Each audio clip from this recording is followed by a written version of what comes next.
vídeo do canal. Olá gente, sejam bem-vindos a mais um vídeo do canal Antenados na História. Eu sou o professor Carlos e hoje iremos falar sobre Revolução Industrial. Mas antes, não se esqueça de se inscrever no nosso canal, deixar aquele joinha e de deixar aquele super comentário. Gente, a Revolução Industrial ela começou lá na Inglaterra a partir de 1760. Mas por que na Inglaterra? Alguns fatores contribuíram para que este feito tenha ocorrido neste país, como a acumulação de capitais. Desde cedo a Inglaterra já vinha acumulando fortemente capitais. Também não podemos deixar de falar na Carta do Corso, que dava plena liberdade dos piratas ingleses a aprisionar navios, principalmente os espanhóis, mas também portugueses e franceses. E com isso a Inglaterra adquiriu muito dinheiro, acumulou muito capital, muitas moedas, muito ouro, muita prata. Também não podemos deixar de falar na ética protestante. A Inglaterra ela possuía muitas matérias-primas, como o ferro, o carvão e o algodão, não apenas na Inglaterra, mas em suas colônias também. E uma grande quantidade de mão de obra que eram essenciais nas fábricas e nas indústrias que ali estavam surgindo. E essa mão de obra veio principalmente da política de cercamento, pois desde o governo da rainha Elizabeth que vinha-se utilizando esse processo de cercamento, ou seja, a expulsão dos camponeses que ali viviam durante muito tempo, aqueles que não tinham o documento da terra, que poucos eram os que tinham, eles eram expulsos das terras e essas terras eram dadas aos grandes empresários da época que queriam produzir algodão e também na criação de rebanhos. E com isso, os camponeses que ali viviam na terra tiveram que ir para as cidades que estavam surgindo ao redor das fábricas e das indústrias, Então se começou a ter uma grande quantidade de mão de obra. Também temos também um fator importante que foi a burguesia no poder, uma revolução gloriosa que ainda no século XVII colocaram os burgueses no poder. Temos também a supremacia naval, que, como eu já falei, a Inglaterra era uma grande potência comercial marítima, e isso se estendeu até a Segunda Guerra Mundial.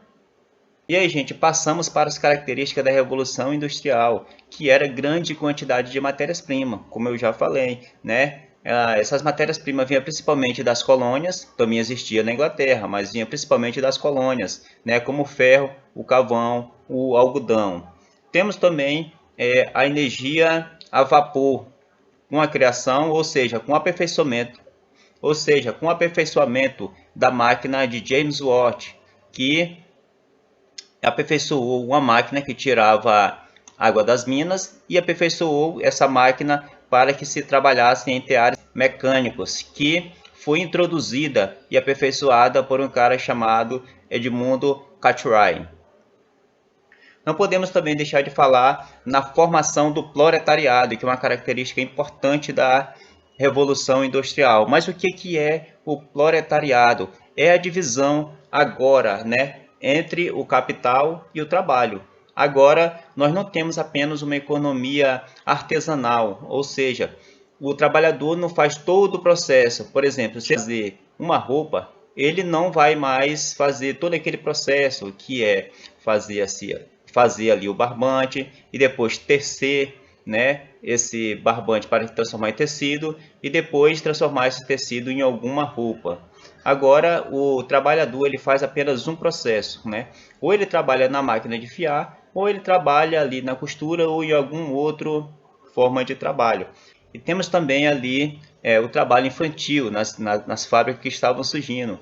E também o trabalho das mulheres, porque era uma mão de obra bem mais barata. Então, e o trabalho infantil, muitas das vezes, era utilizado nos trabalhos perigosos, como desenroscar os fios que ali se enroscavam nas máquinas de teares, né? E com isso, muitas crianças foram mutiladas, né? Porque quando a criança ia lá desenroscar alguma linha que estava lá enroscada, neste momento a máquina começava a funcionar. E quando a criança não conseguia tirar a mão, daí vocês tirem já a conclusão, né, gente? A mão era decepada, o dedo, e até mesmo perdia a vida, né?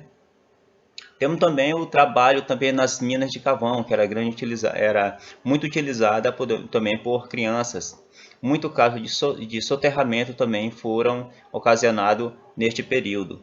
Temos também a divisão do trabalho, chamado alienação, como eu falei, né? Agora o homem ele não faz apenas um trabalho, né? Ou seja, não é mais aquele trabalho artesanal em que ele faz tudo, né? Agora ele faz apenas um serviço e praticamente não sabe nem o resultado final do produto que ele está fazendo. Com o surgimento das fábricas, surgem também as casas ao redor destas fábricas. Por quê? Porque os trabalhadores trabalhavam ali em média 14 a 18 e até 20 horas por dia.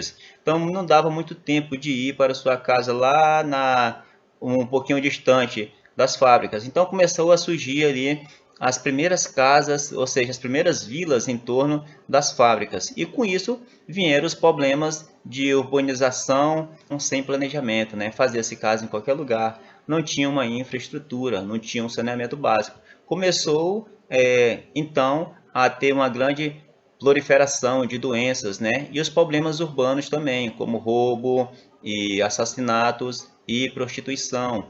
Isso era desencadeado devido também à falta de emprego. Não tinha emprego para todas aquelas pessoas que moravam ao redor das fábricas, ou seja, nas pequenas e grandes cidades que ali estavam surgindo agora a partir deste momento. Começaram a surgir também os problemas das reivindicações trabalhistas, né? Um pioneiro deles foi o ludismo, liderado por Ned Ludd. Eles reivindicavam ali melhores condições de trabalho. E como eles não foram atendidos, eles começaram a quebrar as máquinas de muitas fábricas e por isso foram chamados de o movimento dos quebradores de máquina. Temos também o cartismo, que o nome já está dizendo, que vem o sinônimo de carta. Ou seja, eles enviaram uma carta para o parlamento reivindicando melhores condições de trabalho, diminuição da carga horária e também direitos políticos, né? Gente, espero que vocês tenham gostado do vídeo. E se você gostou, não se esqueça de dar aquele joinha, de se inscrever no nosso canal e de deixar aquele super comentário, ok? Até a próxima!